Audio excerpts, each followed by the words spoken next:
Welcome to Dare to Be Seen, brought to you by Alyssa Vulpes Productions and EDN Publishing. Join our host, Alyssa DiNapoli, aka Alyssa Vulpes, author, artist coach, hypnotherapist, singer-songwriter, and drummer, as she engages in down-to-earth, insightful, and inspiring conversations with female indie singer-songwriters around a virtual campfire.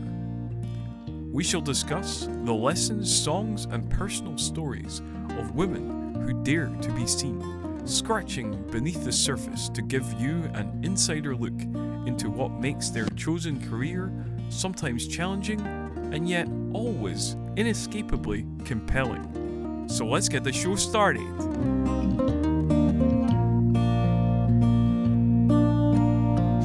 Welcome to another episode of Dare to Be Seen.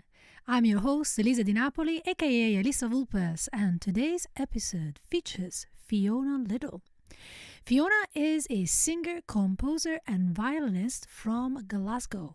Her recent release, The Lockdown Sessions, is a compilation of songs she has written throughout her 10 years of performing, accompanied with piano from her husband, Sam.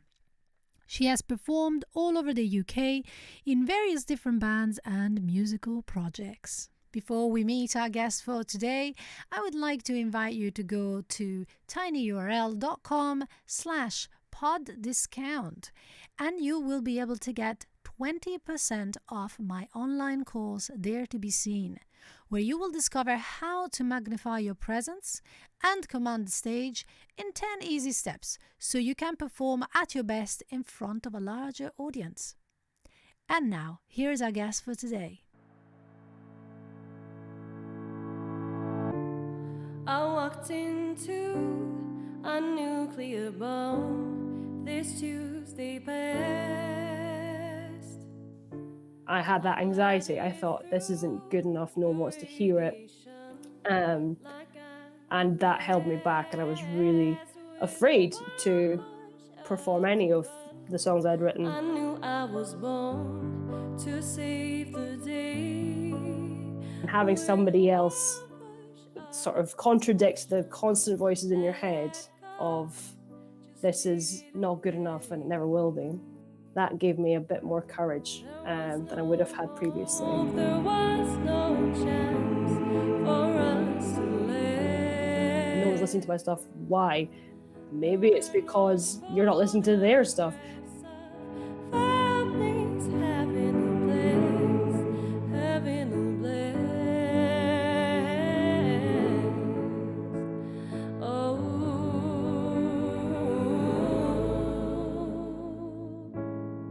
maybe it's all just part of a dream I had. Maybe it's just a rule in a game I'm bad at. Oh,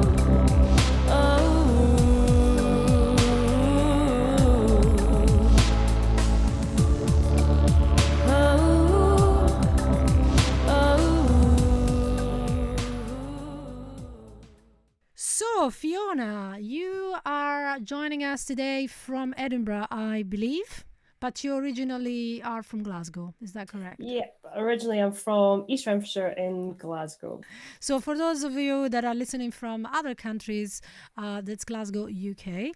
And so, Fiona, you're very accomplished. You're a singer, you're a composer.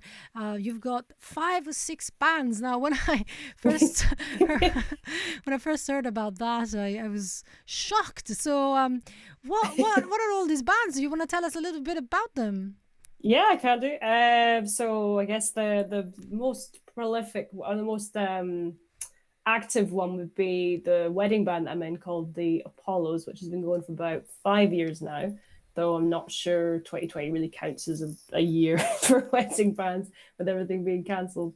But that's just a kind of our set list is covering a lot of really classic stuff, a lot of funk, rock, and obviously a lot of pop stuff as well, because that's very popular. And we also do live Kaylee as well. So usually couples are looking for a good mix of both, and we can provide that. I'm also in a band with Jack Hinks. Well, I'm in two bands actually with Jack Hinks. The first one being our original set that we do, which is Jack's songs and a couple of mine as well, with fiddle and acoustic guitar, and just lots of lovely harmonies because they're just, can't get enough of harmonies really. So it's like a duet thing. And then we also have a covers band called Hi-Fi, which is again fiddle and guitar, male and female vocals, just doing lots of lovely harmonies basically, covering mainly Motown stuff actually, and a couple of other I guess guilty pleasures would be the term, like 90s things that you can't quite remember when you hear it. You remember it, and it's usually the one everyone sings along to, things like Zombie, Cranberries and things like that. So that's the other one. And then my newest band is called Geffergeist, and it's I feel kind of odd calling it a band because it's like me and this producer, Neil Ray, who's from Aberdeen. He's done all the production on a bunch of songs. It's like half his and half mine. And they're all mainly electronic with a couple of live instruments as well. So it's technically a band, but it's not too focused on the live performance aspect right now. It's more about, being in the studio and being creative with synths and different sounds and stuff and seeing what we come up with. Right, and that's your own music that you've written yourself, or? Yeah, that's my own music, that one there. So the single, the two singles coming out towards the end of the year, Nuclear and Graceless, are both my songs that he's put lots of amazing, just things I couldn't even think of how he created that. Just a big epic landscape of just electronic synths and stuff and instruments. But the songs, the chords and the lyrics are mine, I guess, but everything else is kind of him. So, right, it's a collaboration, and yeah. And so with these 5 or 6 bands, and I am told you also do music tuition. How do you find the time to, to live? Well, I'd say tuition's definitely taken over in recent months as being the most important thing. So I've found lots and lots of new time to do teaching that I didn't have before when the wedding bands and the gigs were going on. So that's probably my biggest focus. So is performing your favorite activity to do, or was it at least before COVID started? It wasn't because I'm not too natural a lead or front woman, if that's the term for it. I'm more about the singing or playing violin aspects. So I usually if it's Jack's band, then he's doing the patter or the banter, I guess you call it. And then the Apollos, it's usually fairly short and sweet, just like, thanks very much, here's the next one, and not too much interaction. And I know you've got a book either coming out or it's out already. No, it's been out for a bit. It's been out. Oh, sorry. That's all right. But I think I saw that and I thought I should really pick that up because I'm not frightened of performing, but if it comes to, I guess, riffing or doing the banter, the patter bit in between songs, I could use some help with that. My favorite part of being a working musician is probably the writing and the creative part, in terms of I even just doing rehearsals or that kind of thing, or just recording at home. If I've thought of a song, I like to just get it all down and record way too much stuff on top of it. I really enjoy just sitting in a room by myself doing that, but a little more than performing is obviously a really, really great part of it, and I do really miss it, but for me, I really like the composition part and the creating part over everything else. So it wouldn't just be enough to write. Performance is important, but I'm hearing it that it's just the parts that where you have to speak to the audience that are a little bit like, what should I say? Pretty much, yeah. I've got good at it now through necessity, if that makes sense. But yeah, not too natural at it, I think, would be the way I describe myself. Yeah, I mean, that reminds me very much, when I first started, I was so bad at it as well. Like, I either would just say nothing and just go, okay, well, next song is blah, blah, just say the title and move on. Or I would talk way too much, Yeah, that's the thing as well. I think the main feedback I've had, if I'm really nervous about it, because usually it's at the sort of showcase things we have to do as a wedding band, where every single person is judging you to see if you're the band for them, and I'll end up talking really, really, really, really, really fast, which I get a lot from my dad. My dad also talks really, really, really fast when he's nervous or just when he's trying to do a big speech. So that is the main thing I've tried to tackle, is just I need to speak way slower when I'm doing all this stuff and just say what I need to say. And if something comes to me naturally, great, but I don't need to go blah, blah, blah, blah. Yeah, I think when that happens, we go into our heads, rather than being grounded and being present.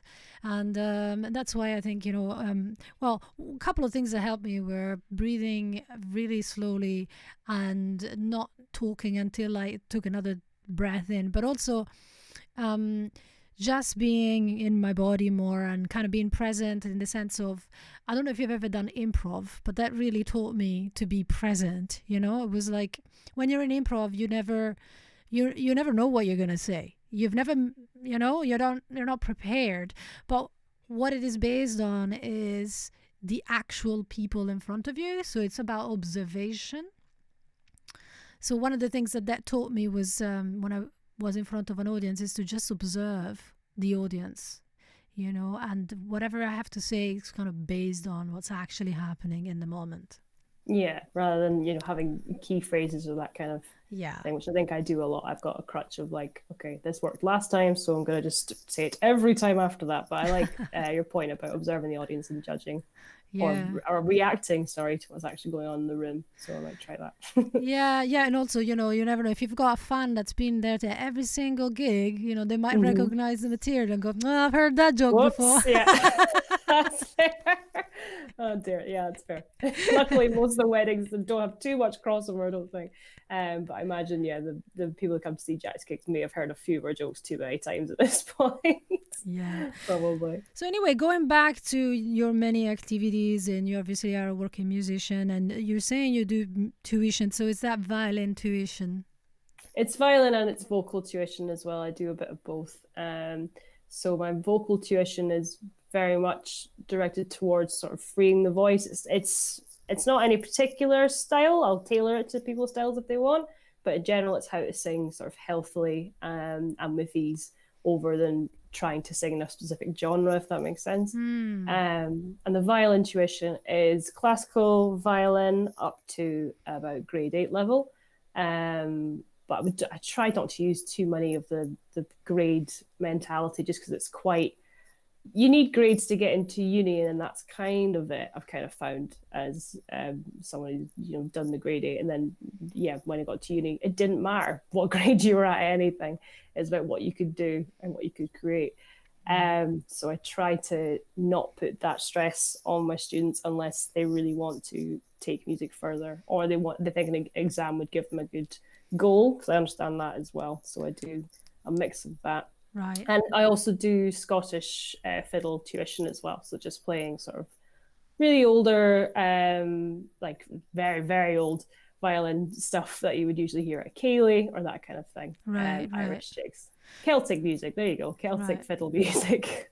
So it sounds to me like what's really important is creative expression in all of these activities. Whether you play the violin or you are trying to sing a song. Often I think we place a lot of importance on perfection. Of course, it's important to have the technique, but I think what really distinguishes this, one singer from another, and the singers that touch me are the ones that are really, really authentic in their creative expression, if you know what I mean. Yeah, rather than, I don't know, copying a certain style or a certain genre, or changing the voice to suit what they think they should sound like, rather than expressing a bit more personality into it. Is that what you mean? Yeah, I used to be very worried about that sort of thing, I've got to hit the note. And of course, sure, we do have to hit the note, but that's just the beginning, that's just the basics. And then what really makes a performance interesting, in my opinion, is the freeing of the voice that you mentioned. So, do you have specific techniques that you use with your students that help them free themselves, especially if they are introverted or shy? That's the biggest thing, I think, with singing to overcome, is the shyness and this psychological view that's almost instilled in us from somewhere between when we're a child and we're an adult, that singing If you're bad at it, it's an embarrassing thing. And if you have that mentality and that shyness about your voice, or you're quite introverted about it and you're worried what's going to come out, that's an immediate sort of blockade into the freeing of your voice sort of thing. So what I tend to recommend quite heavily after the first stage is mainly learning about the functional biology of how the voice works and the respiratory system and all the Latin names for all the various things, and how you can tap into recognizing when it's working, when it's not working. And after that point, and we've sang a couple of exercises or a couple of songs, I really heavily recommend just recording themselves a little bit and listening back to it. Right. Because that starts the very slow disintegration of that blockade. Because it's kind of, I describe it a lot like, you know what your face looks like, but it's only when you look in a mirror that you're like, oh yeah, I kind of get it, but now I can see exactly what it is. With your singing voice, there's this weird, you have this idea of what it sounds like in your head, and then hearing it for the first time, it's always completely different. Yeah. It's always not what you think it's going to be. So if you're a new singer or you've not heard your voice in a while, recording it and hearing it back, it will feel quite strange and it will change your perception of it a bit, but it should be a good thing in the end if we can get to the point where you're aware of your voice, you get to know it, you can recognize when it's making the sound that you want, just through habit and repetitive practice. Sorry, it should start to become a more natural habit for you to get to that tone where you hear parts that you like. So I heavily recommend recording your voice from quite an early stage and seeing the development go on and getting to know it a bit better than you would without that aid, basically. It's kind of like playing guitar or violin with earplugs in, I think.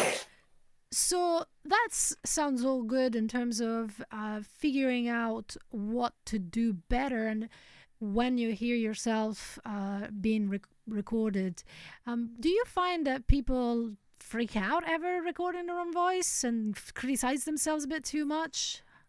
Kind of, yeah, 100% of the time. I think it's every time somebody hears themselves, doesn't matter what age they are, what level they're at, just recording your own voice and hearing it back, it's just a huge cognitive dissonance to how you think you sound, and then you hear it back. But I find it, yeah, they are very self-critical, but we all are when we first hear it, I think. But from that point, I try and ask them to take notes on what they didn't like about their voice, and we do some exercises to sort of basically do some exercises to improve what they think is wrong with it, right, and build around that and work on trying to find a sound that they themselves like, because that's the most important thing, that you have to like your own voice. Absolutely. So that's when they start being really self-critical, I try and turn it into a good thing, right, by picking out the issues that we can fix with it.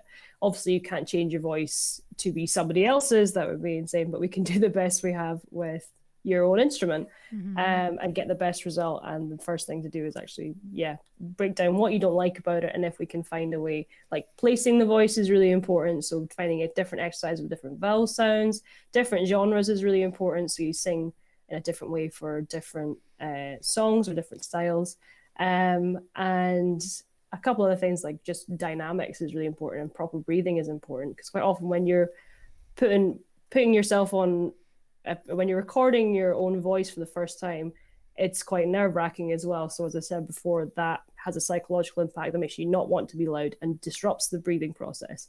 And hearing that back for the first time is going to be not what you think it is, because of all these other factors. So it's trying to find ways after that point to tackle that nervousness and tackle that lack of confidence in your voice as well. Yeah. And a lot of that is down to the student, but I can help them in a couple of ways to show them, like breathing exercises and that sort of thing they can do to get over it. And again, just recording it will help, and getting used to that process will help you get more comfortable and less nervous, hopefully, with your singing voice. Right. And the more you do it. Right. So did you have this problem yourself when you were starting out, or was it more natural for you? I can't really remember too much. I remember a bunch of times I've recorded myself, listened back and thought, I can do better than that. Let's do that again. But that's less, I think, comes from a different place now that I'm experienced at recording vocals and recording myself, and I know what my voice sounds like. Back at the start, when I first started recording it, I must have been about 7 or 8 or something for some audition or something like that. And I think it did freak me out a bit. I remember the first time I did vibrato when I was I was in primary school, and that freaked me out a lot because I didn't know I could do that. I think, I've sang pretty much my whole life, so I can't quite pinpoint the point where I went, that sounds dreadful, or that doesn't sound like I think it sounded. It probably was when I first started recording my EP, when I was like 14, so this was years ago. Hearing myself back, I thought, that sounds like a child. I remember thinking that, but there was a reason for that. I was 14. So that's probably why. Yeah. And I was a bit disappointed in my voice as a result. Especially listening back to it now, I think, well, I've dropped an octave somewhere in there. So I'd say, yeah, I have experience with that, and I have experience of it now, listening to myself back when it's been recorded either by me or by a studio or by a showcase video, something like that. And I listen back and think, I can do that better. And I look at it and think, right, what went wrong there, there, and there. And I try to practice a bit more and try and tackle that issue head on, so next time that doesn't happen. Yeah, I love your attitude, because instead of self-criticism, you're actually making changes. You're using whatever doesn't work, and then you're just improving on it without beating yourself up because it wasn't perfect in the first place. But I wanted to ask you about then, how did your love for making music surface in your life? Do you come from a music family, or what got you into it? I come from a music loving family, definitely. I think I was exposed to music quite heavily when I was younger by my mum and my dad playing lots of female singer-songwriters, and actually a mix of both genders, actually, just female singer-songwriters and male singer-songwriters, in the car on long journeys. And Dad always put tapes or CDs on, no matter where we are in the house or holiday, wherever it was, there was always music going on. And Mum likes to tell this story about if I just was throwing a wobbly, I guess you call it, having a tantrum when I was very, very young. They just stick on Enya. They stick on Enya and just lock me in the car. Lock you in the car. Asleep. Yep, that was it. And they would always sing to me and that sort of thing. So we sang together from when I was very, very young. And another story from my mum is that apparently my childminder at the time, again, when I was in a pram at this point, and the childminder came back and said, she's singing all the words to these songs and she can't say a sentence, but she's singing these words. And it's all in tune and it's all fine. And yeah, that was a weird, I think, realization for Mum that this child's going to be a bit more musical. And in terms of writing songs, that was my dad mainly. I started learning violin when I was 8, and that kind of started the process of, like, I was able to read music, and I was able to see and communicate with what was written down, and I wanted to figure out how I could do that. So my dad taught me guitar when I was 9 or 10, I think. And at a certain point, that was when the internet was starting to come in a bit stronger, in terms of, you didn't have to use dial-up, basically. You were starting to get routers and wireless and all this stuff. So I was able to look up all these guitar songs, and finger picking patterns and stuff and play around with them. And that's kind of how it started. I was about 10, 11-ish when I started to get really confident with guitar and start to write my own songs that way. And then I took some piano lessons. Didn't take to piano as well as I took to guitar, but it's good to have it as background knowledge, because now I primarily write on piano, just finding the weirdest chords possible and stringing them together. So it's got to the stage where rather than using a guitar and 3 chords and a capo, I'm now trying to find the weirdest chord progression possible. Right. So, and would you say that your songwriting process is more based on the music? Does it start with the music, the melody, or the harmony, or does it start with the lyrics? It definitely starts with either a melody or chords, one of the two. So it either starts with me finding the chord progression and trying to just hum over it or sing over it, or it starts with me finding a melody in my head that I then pop on piano, find the chords behind it, and then get told there's better chords by my husband, who comes in and does them instead. And the lyrics definitely come last for me. I used to write with lyrics first, or I used to write with melody and chords first, and lyrics were, I wanted to tell like a really intricate personal story with them, and that was my aim. This is when I was sort of a teenager age. And now I've gotten to the stage where I might have an idea in mind, but I prefer having songs that feel quite open, or you're not quite sure what they're about, and different people take different messages from them. And I like hearing everyone's different interpretation of them. It's really interesting to me. So I tried to go for the slightly more abstract approach to writing lyrics now than when I used to. Would you say that your music revolves around a specific topic, or is it particularly, you might be particularly passionate about something, or is there no real message as such? A lot of it reflects it used to be quite internal. Now I think a lot of it reflects whatever's going on at the time. So there's obviously a couple of pandemic songs. They never say it's COVID time or something. This is why I don't write direct lyrics about something. Terrible at it.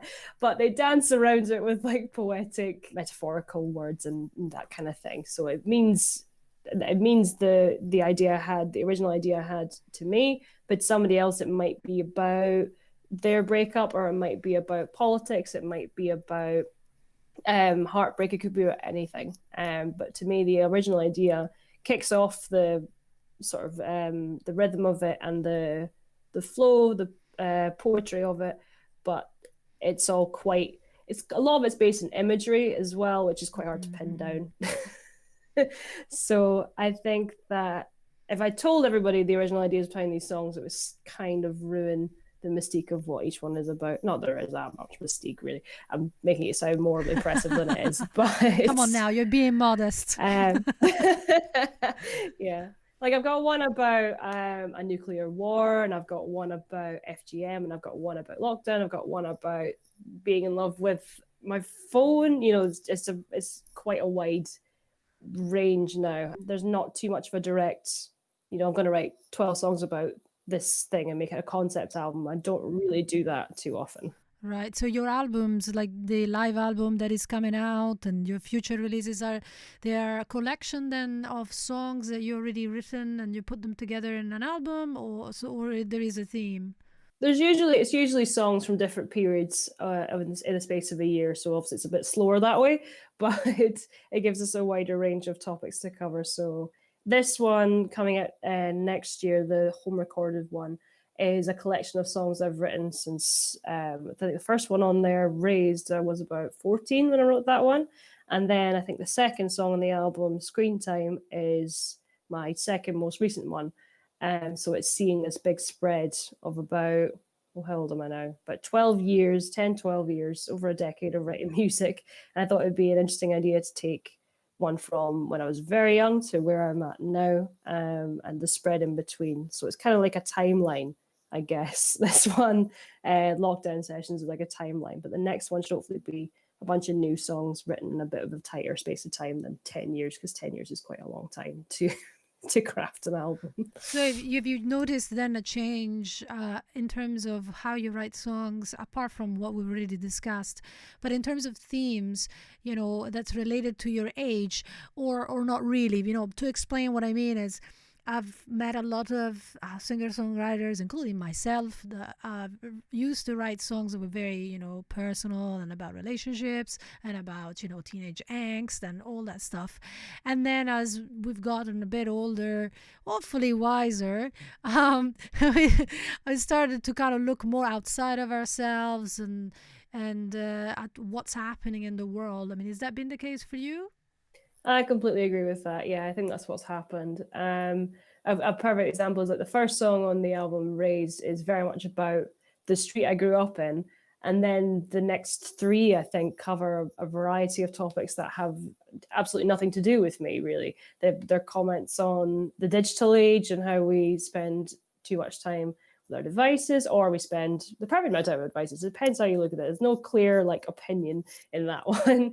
And then there's a big spread of different topics from that point. But I definitely remember writing about, really, when you look back on them, nothing breakups and nothing family problems, that kind of thing, when I was very young. And now it's definitely much more of an external thing and what interests me when I look outside of myself. Because I don't find it conceited per se, but I think personal songs about things you're going through. I think they can be useful, but I'm not sure how relatable they are to everybody else, if that makes sense. I think something that's a bit more external, a bit more kind of like a poem written about a subject that you've heard about and you're interested in, I think that's a bit more interesting. And, you've talked about screen time. And of course, now that we are stuck at home a lot and can't really have parties or gigs, we spend a long time in front of screens. And do you feel that that has an impact on your creative expression? And if so, how do you reconcile the two? I would say it does. I would say weirdly it's been more later in lockdown. This has been an issue for me. With the album release and everything, it's been a case of, every sort of 5-10 minutes going on the Spotify for artists or the Apple Music for artists and be like, oh, how many streams has it got? What's happening here? Is this campaign working? Is this social media ad working? What's happening? So it's a lot of looking at my phone or my laptop for various things. And it is quite distracting. And often the times it can consume the day just looking at numbers. So I'd say that's how it's changed. And I'm trying, in terms of rectifying it, I'm trying to read a bit more in terms of books. I always liked physical books. I've tried to get into audiobooks and everyone's told me how amazing they are and they're great, but I just can't stop falling asleep listening to it. It doesn't matter what the book's about. I just can't stop just falling asleep during it. It's terrible. So I like having a physical book in my hands. So I've got 3 books on the go right now. And I say that very, precariously, because there are 3 books that I read a bit of and then put down for a couple of months and then pick up again. So it's very slow, but I'm trying really slowly to get better at reading, because I think that gives my eyes a bit more of a response to the sort of glare of the screen, and books take my eyes away from these numbers and obsessing about, what's getting likes where and what's getting streamed where and that kind of thing. And it takes you away from that world for a sec, that very boring world. Yeah, isn't it? I find that soul destroying, and actually makes me anxious, having to worry so much about what other people are thinking. They liking my post. I think it can be a dangerous game because it can impact the self-esteem as well. Yeah, it definitely has. I've struggled with anxiety before the internet and everything when I was very young. It's still carried into my life now. And I think that what you said there is very accurate. The sort of worrying about who's liking this and why isn't it translating to, whatever that would be, like an interaction, like a comment or listening to it. Why isn't this happening? And clearly it's something that's wrong with me and with my work, or they just don't like me personally. And it's taken me a very long time to get off of that attitude, get off of that attitude. So how have you successfully, stopped that kind of thinking? It's actually a very recent discovery I've made with the letting go of the self-criticism and the self-esteem issues. And it's come from having a really supportive group during this lockdown period, because I live with my husband and I also live with Neil Ray, the Geffen Guys producer I mentioned before. He's our flatmate. And when this live album was really the turning point, because I was approached to do a live stream for a compilation album that the song that's going to be at the beginning, Nuclear, and it's going to be on this compilation album as well. And the lady who is organizing that wanted to put on a live gig. That, again, this is ages ago. This was the start of the year. She wanted to put on like a big proper gig at somewhere in Edinburgh with all the acts who were going to feature on the album. When that didn't happen, she asked if we could do a live stream instead. And at that point, back at the start of the year in March, I wanted to say no, because I hadn't really performed my own stuff live since I was about 18. I'd done a couple of songs here and there, but I hadn't done a full set of my own material. Despite writing the whole time, I thought that I had that anxiety. I thought, this isn't good enough. No one wants to hear it. And that held me back. And I was really afraid to perform any of the songs I'd written properly. A lot of it is comparison as well to other artists or people and how well they're doing, or how good the stuff they're producing is, and you think my stuff is nowhere near that level, so it's not ready, and I'll never be ready, and so on.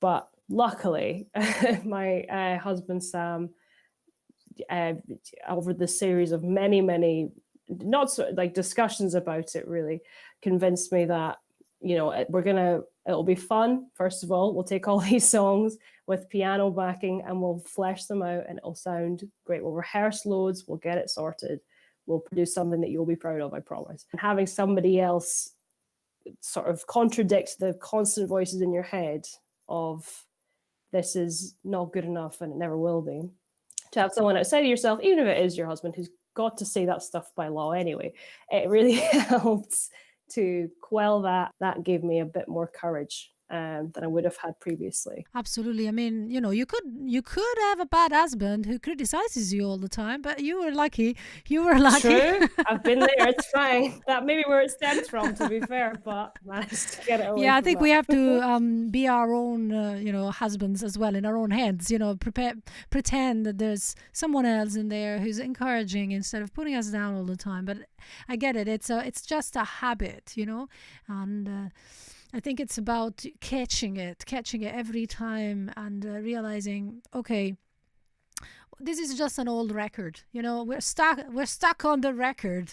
Let's get the record off the record player, break it, throw it out the window, and put a different record on. Another thing I realized, that I hadn't listened to any of my friends' stuff or any of these bands I was aware of. I was very bad at listening to their stuff. So who was I to suddenly ask them to listen to my stuff? So what I've done as well is I've put a playlist together of all these different bands, and I listened through hours and hours and hours of their music, of all these different bands' music, and made a playlist of it, and tried promoting that alongside the album, along with a couple of reviews of these other Scottish bands and acts, their music, so that I could just sort of encourage a bit more just feedback and communication in the community that we don't really seem to have currently. So that's helped me a little bit with the whole of no one's listening to my stuff. Why? Maybe it's because you're not listening to their stuff. So I think being engaged in the music community in Scotland or Edinburgh, whatever you want to call it, and listening to the stuff and actively promoting it, I think has helped. Again, with the anxiety of oh, nobody listens to my stuff. It's that old record thing. Changing the record, I've changed it to try and just be more engaged, and rather than comparing myself to all these artists and thinking, oh, it's not that good, why is my stuff that good? Trying to find bits of it that I like, that I think, oh, I could do something like that, or that's a great idea, or changing it from that horrible person who's just like, well, they're doing really well and you'll never be that good, changing it to being, I really like what they've done there, maybe I'll try something like that next time. And well, I must say, this is making me feel fantastic, because I'm like, I'm not the only one who does this, great. Nope. No, great. And then you're giving me great ideas. Good. But this is one of the reasons why I'm doing this podcast, because you're right, it's about supporting each other and being interested and engaged, and then it's a lot more fun, because then we can exchange ideas, and maybe I can learn a bit from you, and maybe you can learn a bit from me, and the whole thing becomes a heck of a lot more fun than going, oh, she's so much better at whatever, high pitches and whatever, I don't know. So difficult. High pitches, it's fine. No, I completely agree, because as we were saying a bit before about recording stuff, and rather than just walking away from it and be like, cool, I'm just never going to sing again, actively trying to change it and improve it and practice on it. There's a weird thing with singers, I think, in particular, of if they hear someone that they view as better than them, there is a tendency to throw in the towel and think, well, clearly they're a bitch and I'm awful as well, so there's nothing to do. But you can take inspiration. If you take inspiration from singers instead, you'll feel much better and you'll learn something as well, I think, which is really important. Yeah, it's like sisterhood instead of yeah, absolutely. I do agree that it's much better to have that kind of attitude. I mean, have you encountered people that have had bitchy attitude, that have been like, that sort of comparison and putting other people down, or has it been more of a supportive community, at least with other women? Mm-hmm. With other women, I would say, personally, I haven't had much in the way of, bitchy comments coming from like a third party or something from somebody else. I've had one or two, but nothing that I've really, lost any sleep over. I do hear quite often from, this is specifically about the wedding band community, I guess. I do hear a little bit from the male musicians that they hold the opinion that singers are generally divas or a bit bitchy in terms of the mean about other singers behind their backs, that kind of idea. And that being perpetuated, I think, is a very bad sort of overarching attitude to have. But when we're in person, our female singers, we're all super lovely to each other, and I don't really think there's a reason to assume otherwise, apart from the fact that that's the attitude that some male musicians seem to think we have about each other. I will say I do compare myself to these other singers, and I think, well, that was great. And when I was younger, I probably did think, well, they're just better. And again, I'm gonna just do terribly and whatever. But now I try and find the things they do that I want to either bring into my singing style, or things they do that I would do differently, and thinking that's interesting that they've chosen that. And I don't really remember. I'm going to be honest. I probably have gone like watched a singing performance and gone, well, I wouldn't do that. That's not a good idea, or something like that. But I think that's true of every different instrument. You'll see somebody doing what you do, and you might have a think about like, oh, I don't really like what they've done there, And I think that's okay, and it shouldn't be labeled as a bitchy comment because they're both female, if that makes sense. I think. Right, that's interesting, because I mean, I wonder if it had been a man commenting on another man, how would we be calling that man? I think there would be no assumption that he was being a bitch or that he was being jealous or anything. I don't think. I think it would probably be seen as a professional comment, which is unfortunate that it's not seen the same way when the genders are swapped. Interesting, isn't it? Double standard. Yeah, it's very interesting. But again, if you can, what I'm trying to do a bit more with the playlist and with reviewing, and maybe even do my own podcast at some point, but that's very far down the line, is promoting an attitude of, okay, I want to compliment people and lift up their original music and their performances, rather than, watching it for 4 seconds and scrolling on. I'd quite like to, actually be not a promoter, but like be an advocate for encouraging people to do this and feeling like they're not being judged harshly. I'd like them to feel like somebody is listening, basically. If nothing else, somebody is listening and somebody is enjoying it. So if I can promote that attitude with just my own social media accounts, or just in conversation as well, if I just say we heard about this band or this person or this person, I think I've felt better since I've started doing that. So I would encourage everyone to do what you're doing, and yeah, anything you can find that's similar. Just find music you like from people you like and tell somebody else about it. It's just that easy. Right. Yeah, that's pretty straightforward. But also, it's reminding me of what it was like when we were younger and just starting out. At least for me, when I was starting out, I was quite insecure, and it would have been nice to have someone perhaps older who had listened to me or had encouraged me, and just letting me know that it's gonna get better, it's okay, you can make mistakes, you don't have to be perfect. So I guess one thing I want to ask you would be around that, and it's, what advice would you give to someone just starting out on this journey? Specifically a woman. Yeah. I think right now is a brilliant time to be starting as a female musician. So say you're 9 or 10, or even if you're like in your 20s, you think, I'm going to give this a bash, I've always wanted to. You have idols absolutely everywhere. You have lots and lots of amazing female musicians in charts all over the world. And if you just look, if I think about what the kids I'm teaching now, teaching violin to, or teaching vocals to, they'll want to sing songs by Billie Eilish, Ariana Grande, And you could argue that some of these people might be a little bit too commercial or too mainstream, but it's still an example of a woman in music doing extraordinarily well. And there's so many of those examples now. So I would say, just look around you, look at what you like about these women who are doing extraordinarily well, and what can you take and learn from that. It is going to be difficult. It's going to be really difficult because thankfully there's so many of us, but at the same time it's hard to be heard above the noise. So you've got to remember to keep a little bit of the reason why you're doing it to be for yourself and for your own enjoyment. Because if you're just doing it to, get famous or be heard or that kind of thing, it's probably not going to last too long. So you've got to remember to enjoy it the whole time, even when it gets really tough and you think, like we were saying before, I'm going to throw in the towel and I'm terrible and everyone's awful. Try and remember it's for your own enjoyment. Playing live, recording, writing, whatever it is, find some enjoyment in it. If it's not working today, you can try it tomorrow. If it's getting really frustrating, you can, walk away and take a break and come back to writing or rehearsing later. It's not the end of the world.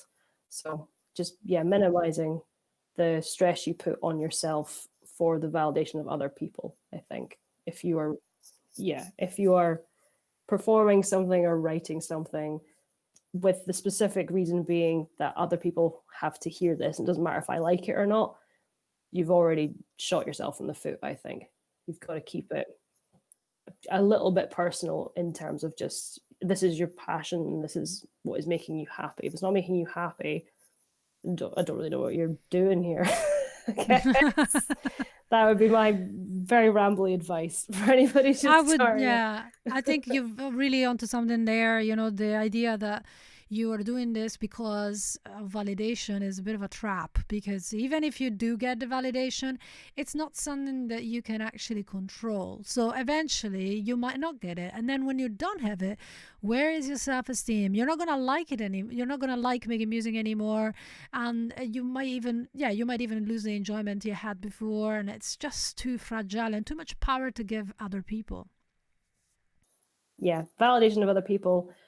We can't lie and say that it's not great, because I was saying before, I love hearing people's stories or what they think a song's about. I think that's really interesting, and it is sometimes hard to write something purely for the sake of it or just because you want to. Sometimes it's hard to remember that's where you started out, was writing it for yourself, because you get swept up in the sort of, there's some buzz about something right now, okay, but release something else really quickly. You don't have to. You can let them come naturally still, and only when you're happy with it, not labels or somebody else or whatever is happy with it, you're allowed to just put it out there.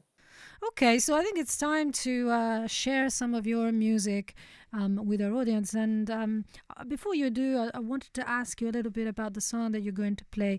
So can you tell us about the song Reach?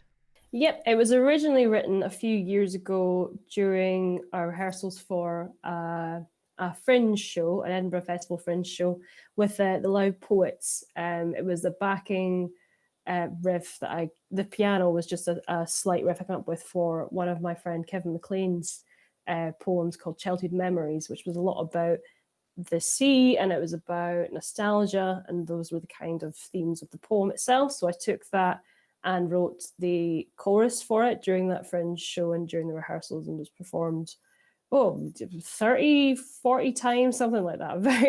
A very long month of just playing backing music to spoken word poetry.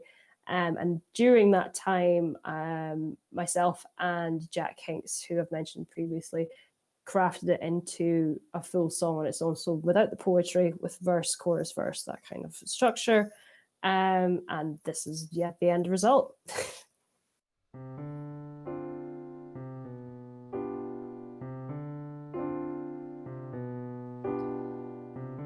Your blood is in my blood, it runs through my veins. You slithered in so sinewy, sweet and whispered into chains. Grind you into dust, but no gold do I find. I think on all the other stones I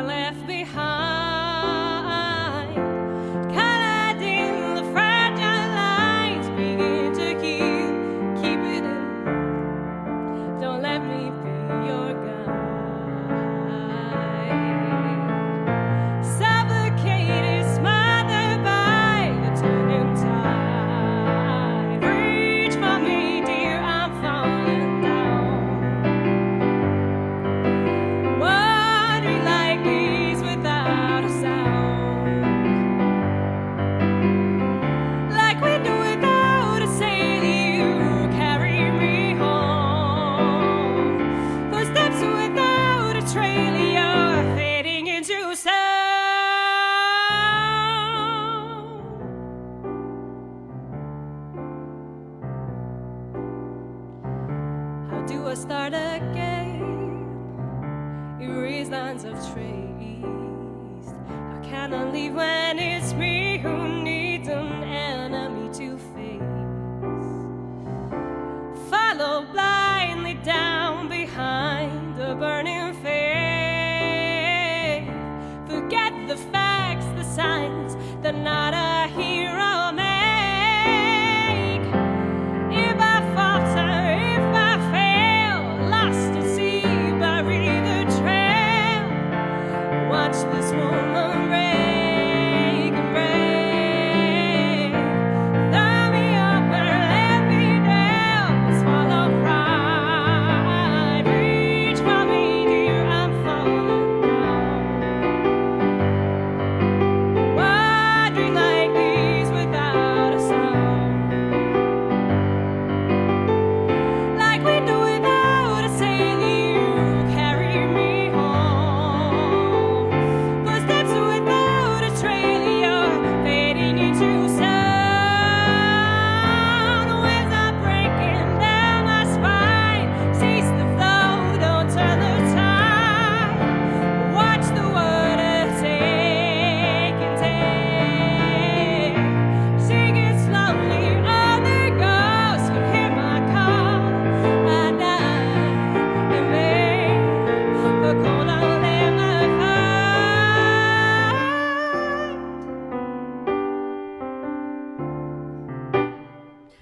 Reach for me, dear, I'm falling down. Wandering like leaves without a sound. Like we do without a sail, you carry me home. Footsteps without a trail, you're fading into sound. Our lights are light, they pass away. Only by shadows we scatter on the ground. And all our words reduced to surf and stone. Wrapped in glass, I promise I'll write your name.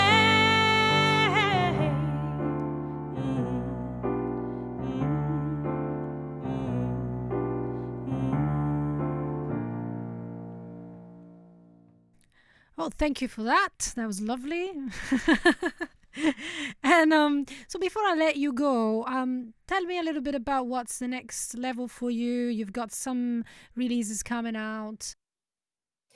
So my next official release will be with Geffergeist, which is GefahRgeist. It's the first time I have to spell it out loud. That's too long. And that's going to be on all sort of streaming platforms in September. And it's Graceless, which is, again, one of the songs from the live album, but done with just electronic synths and more poppy vibes, and with Esther's lovely harp as well, which I'm excited to add to it as well. And that'll be out in September with a music video done by Tyler Mortimer, who's an artist who I've been working with for just lots and lots of artwork. And his stuff is incredible. It's so beautiful looking. So look him up as well if you want to see some beautiful digital art. And then later in the year, we're going to be releasing Nuclear, which is the song you heard at the start of the podcast. That's again with Geffergeist. And again, that will be absolutely everywhere. You can look my name up, or you can look Geffergeist up. Wherever you look for Fiona Liddell, you'll probably see these releases. So just give it a Google or a Facebook search, and you'll find it there. Awesome. We'll include those links in the show notes. So thank you again for being on the show. It's been really lovely having you. It's been a pleasure. Thank you so much. That was my guest, whom I'd like to thank once again for coming to the show. Every week, I'll be chatting to fantastic indie performers to uncover what it really takes to be a female independent singer-songwriter in this day and age, and how we can support one another to keep shining our light onto the world through our creative endeavors. So make sure you don't miss out by subscribing to Dare to Be Seen, and follow us on socials at tinyurl.com/daretobeseenpod.